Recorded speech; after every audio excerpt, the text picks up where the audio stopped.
And a very good morning, very good Friday morning. Welcome to the Saturday preview for what will be the final day of the jump season at Sandown Park on the 23rd of 23rd of April. It's an interesting enough card at Sandown. It's the usual mix of handicaps with a few runners, and the graded races, which normally cut up, have cut up again this year. It tends to be the case. I have to say, for all that, this last day of the season at Sandown tends to be a sort of celebration of all things jump racing. It never really gets me going that much. I have to say, it's I'll be more interested in Southall tonight from a punting perspective than I am Sandown tomorrow. But it's not without its charms. So we'll go through the card, 7 races to have a quick look at. First on 150, the Novices Championship Final Handicap Hurdle. First took a look at this yesterday when the decks came out. First thought was that I thought Napa's Hill might be able to give the weight away for Paul Nicholls. Some of Napa's Hill's form from earlier in the season looks very good here. The third to John Bond got beaten 6 lengths at Ascot, and then beaten six and a bit by Gloria and Fortune in the Betfair. It looks all right. I fancied him here for the EBF final in March, over 2.5, but the soft ground, the rain came, if you remember, and the rain came and it basically just washed his chance away. He didn't handle the ground at all. Put a line through that. He had a little run round at Newton Abbot last week just to keep him fresh for this. It was only a little contest, and he won that easily enough. I think 72 is probably about the right sort of skinny price for him, though, given that there are plenty in it that you can give a chance to. I've seen Headlaw win his last 2 races at both Warwick and Southall. He's got a turn of foot, and a good turn of foot at that. This is obviously a lot more difficult, but they've kept him well hidden. He's up £10 for Southall. That's fair, I think. No more than that. I don't think he's particularly well treated off the back of it. Whiz Kid is another one. First run, sorry, I should say first run. It's not the first run, is it? It's a second handicap run, I should say, for Dr. Newland here, and was well back to score at Aintree. Got pestered on the lead there. I thought he ran really well, actually. He got beaten just under 3 lengths, but he was pestered constantly on the lead by varying horses. The worry he's got, though, that he might have that again today.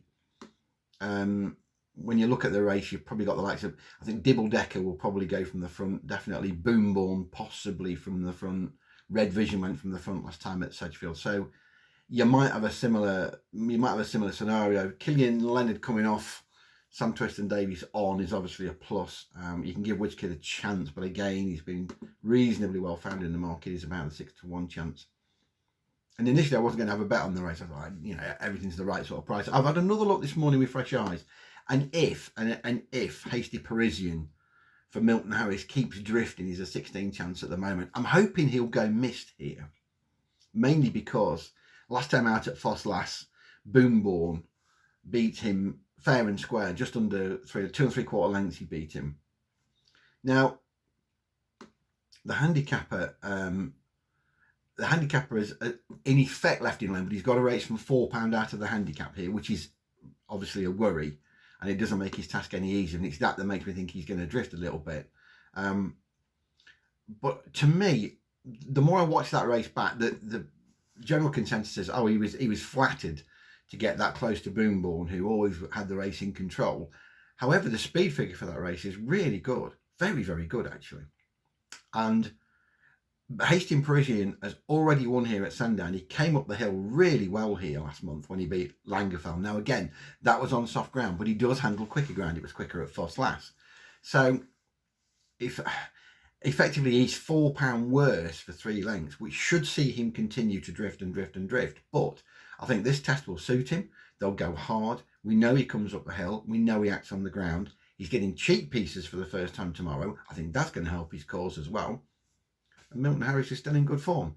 So I'm hoping this continues to drift. I think we could get 25-1 with the extra places. I'm not saying it's a good thing, but I can see him running into the places and giving us a decent each way return. So that race has become a little bit more interesting. I want to see Hasty Parisian keep drifting. Then the Oaksey Chase. Now, this time last year, I had one of my bigger bets of the season on Mr. Fisher. I was absolutely convinced he was going to turn Frodon over. Absolutely convinced last year, and he he virtually did. He had it there at the last. I thought, yeah, he's got him here. He was a length in front, and of course Frodon does what Frodon does and battled back and beaten him by a neck. I was absolutely gutted. I want to go in again this year. Given he went off a 15-8 chance last year, and only Frodon got the better of him by a neck. He's going to go off about a 7-4 chance here to beat Nutswell, Erne River, and St Calvados. Now, St Calvados is getting £6 off of him, which obviously makes him very interesting. But I'm just not there with St Calvados. A lot of these Brooks horses that have moved to Nichols this season haven't really performed. Now, you can argue that St Calvados' third to Tornado Flyer at Kempton in the King George is probably the best piece of form in the race. And obviously Mr. Fisher pulled up that day. I wouldn't argue with that. But I just think Mr. Fisher here at Sandown, it's a track he likes on this ground. And he is what he is. He's a grade 2 horse in small fields. That's when he shows his form.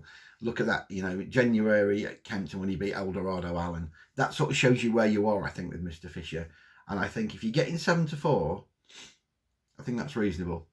Nutswell and to a lesser extent Erne River, I think are both could both be flat track horses, so it's a little bit of a concern.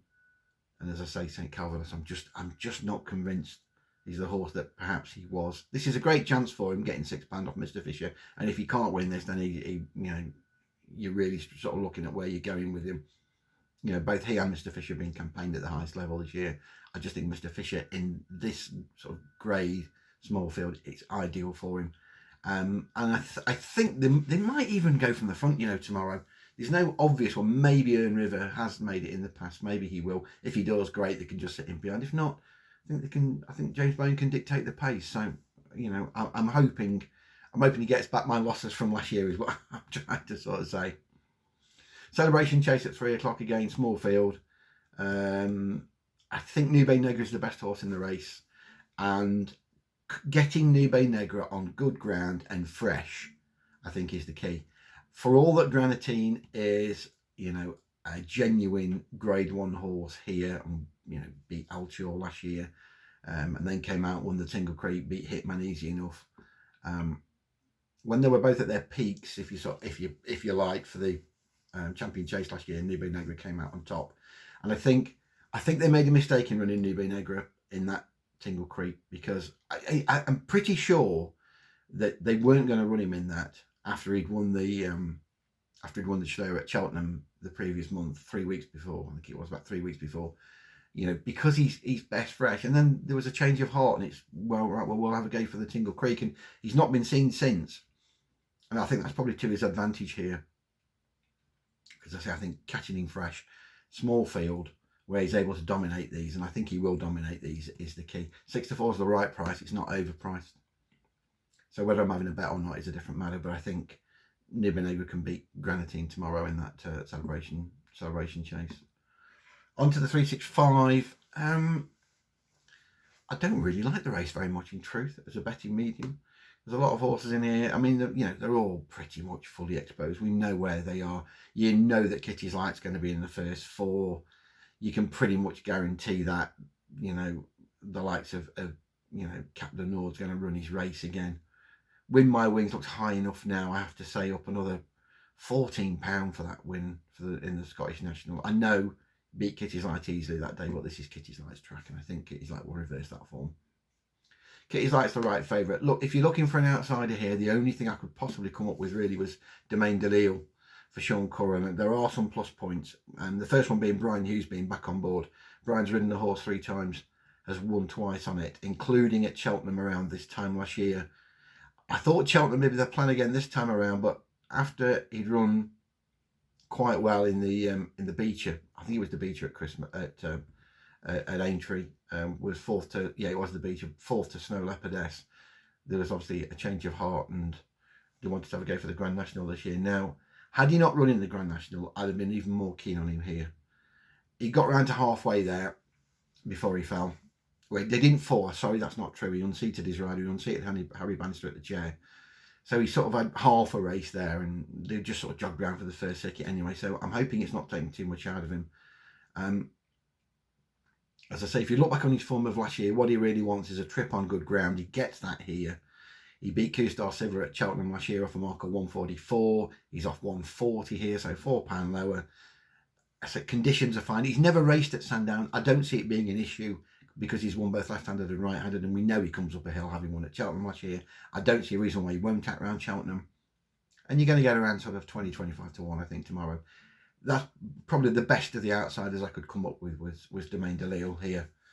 He's not strong by any means, but if you're looking for something at a price, I think he can give you a run for your money. I have no interest in the hurdle that followed, the select hurdle. All four of them are much of a muchness, and it could end up a messy sort of a race. I didn't like it at all. Gun to head, probably McFabulous, but just not my sort of a race at all. I don't like it. It's, as I say, there's too many ifs and buts about the race. Similarly to the handicap chase that followed, it all came right for Beakstown last time at Ayr. He's always looked like a horse that had got lots of talent, but by the same token, it always appeared to be a bit of a weak finisher and a bit of a hole in him. Now he's gone back up 6 for that. I think the form's fine though. Coach Carter came out and won earlier. Coach Carter, when his second term at Ayr, came out and won earlier in the week. So the form's absolutely fine. It's whether he can take 2 relatively quick runs together is my concern. Giacomo's done me a favour or 2 this season, but he's probably high enough in the weights now. Brief Ambition's going to find this harder, and I'm still not entirely convinced about his jumping. There's too many mistakes. And you look at the form, it looks really good. He's won, 3-1, 5-1, 1-1. You think, oh, I think this is also progressive, but there's mistakes in there. And I wouldn't take 3 to 1 about him. If you force me to have a bet, it would be Up the Straight, who, for all that he's tried a lot on sort of soft and heavy ground, I think he actually wants better ground, and he gets that today. You can argue he's not been best campaign this season, really. He won a little race at Plumpton earlier in the season, a little 3-horse race, and that was on good ground. So I think he acts on it fine. Since then, he went to Cheltenham for the Paddy Power. He got well beaten in that, and then Ascot in a grade 2, he was outclassed. Sandown here in heavy ground, 2 mile, never really got in it, and it was a bit disappointing. I fancied him a bit that day. It was all right at Kempton last time, but I just think Kempton these days, for all that he's run well there before, I think he's won at Kempton. It might not be his track. I think this will be his track. Good ground, and he's now off a mark of 127, which, given he won that novice chase earlier in the year off 138, it's starting to look well handicapped. So he's probably a bit now or never for Up the Straight, but I think he's got a chance here. And then the lucky last, where your first thoughts again is Chris Gordon's Press Your Luck, who is very progressive, won his last 2, including the Lanzarote. Not the Lanzarote, so the Virgin Bet, I should say, not the Lanzarote. The Virgin Bet, which is like the sort of follow up to it, at Kempton last time, beat Paddy's Motorbike. I think that's all right for him. He's gone up 8 for it, but he's proven really on this sort of ground, which a lot of them aren't. However, the more I looked at the race, the more I sort of looked at Chris Gordon's second string. He's got 2 in here, and it may well be that his other one, Smurfy Enki, ends up going off a bigger price than perhaps his form entitles him to. If you cast your mind back a couple of seasons ago, he looked a really good novice. They tried him in some good races, and he ended up running in the Tolworth on heavy, but the heavy ground Tolworth. So he only off 8 to 1 to beat Metier that day, 8 to 1 for a grade 1, which sort of tells you where they thought they were with him at that stage. Now, it's not really gone right for him since then. A couple of his efforts this season suggest that the ability is there, but the more you watch those races as a novice, he's a speed horse. He's got speed, this horse. So he was never going to really excel over 3 mile at Ascot last time in soft ground. He ran again all right to a point, therefore he just didn't stay. Similarly to the time before at Ascot in quite soft, tacky conditions, not his thing. So I'm sort of thinking he's had a bit of a break. Adam Wedge on board. Adam Wedge on a Chris Gordon second string, a yard flying with a jockey that's going so well. And he's come down in the weights quite a bit now. He's now, £7 lower than he was at the beginning of the season. So there's a lot to like about his chance, really, if he can sort of wind the clock back and start finding that novice form on better ground that might suit. I think he'll drift as the second string, and hopefully we'll be getting 16 to 1 and bigger about him in the morning, and that would be fair. I'd have a small each way bet on him. Best bet tomorrow. Is there a best bet on that card? I hope Mr. Fisher wins. I think that'll be the one that, you know, I think 7 to 4 is fair. I've got him nearer 5 to 4 for that race. So, as I say, I know the figures don't point to him, but I just think he's the most likely winner of that race tomorrow, with question marks about all the other three. The best each way bet might be Hasty Prisoner in that first if it keeps drifting. Again, the weight say he's got a hard task. I don't think it's quite as hard as the figures are making out. So I think he's quite interesting too. Whatever. Anyway, we've got Punchestown next week. My interest in Punchestown is, I'm obviously interested in the bigger races, but there's a lot of guff they could cut out of there. You know, I mean, there's about 9 bumpers on the week. Well, get rid of them. You could have a day less, can't you? You know, it's that sort of thing. Anyway, look, you know. So we may well be putting 1 or 2 up on the old pointers, pointers as the week goes on. But basically, we've got a diet of flat racing to put up with here in Britain for the next week. Oh joy! Right, enjoy the final day at Sandown, guys, and I'll be back next week. Thanks a lot.